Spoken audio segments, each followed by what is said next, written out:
बिस्मिल्लाहिर्रहमानिर्रहीम जी दोस्तों की हाल जो ठीक हो खैरियत है।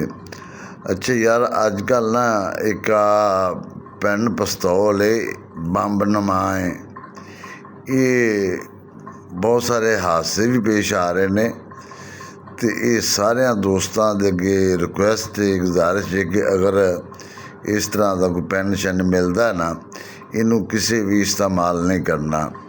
इन बिल्कुल अपने बच्चों तो भी अपने तो भी इन दूर रखना है। मैं या पेन दियाँ तस्वीरां भी विच ला देन लगा वा। इनू तो सारे दोस्तों गौर नाल वेखना है।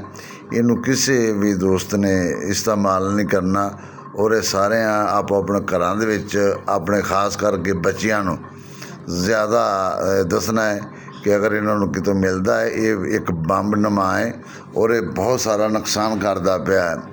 मैं अगे कोई तस्वीर भी वेखिया ने कोई वीडियो भी वेखिया ने तो काफ़ी दिनों तो ये बड़ा शोर चलता पाया। ये किसी दहशतगर्दा ये कोई सिस्टम बनाया जी वो पेन नमा जड़ा ना वो जिमें वो पेन वास्ते खोलते हैं उस तरह ये फट जाता है और फट के ये काफ़ी सारा नुकसान करता पाया काफ़ी सारा नुकसान करता पाया।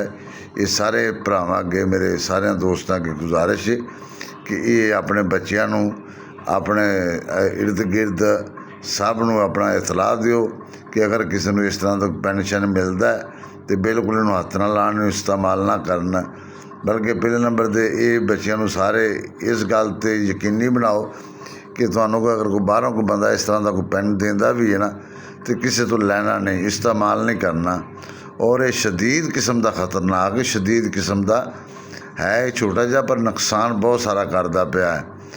तो ये सारे दोस्तों अगे मेरी गुजारिश है एक तो इस वीडियो नूं सारे दोस्तों ज़्यादा तो ज़्यादा शेयर करना है ताकि ये सारे दोस्तों तक ये खबर पहुँच जाए।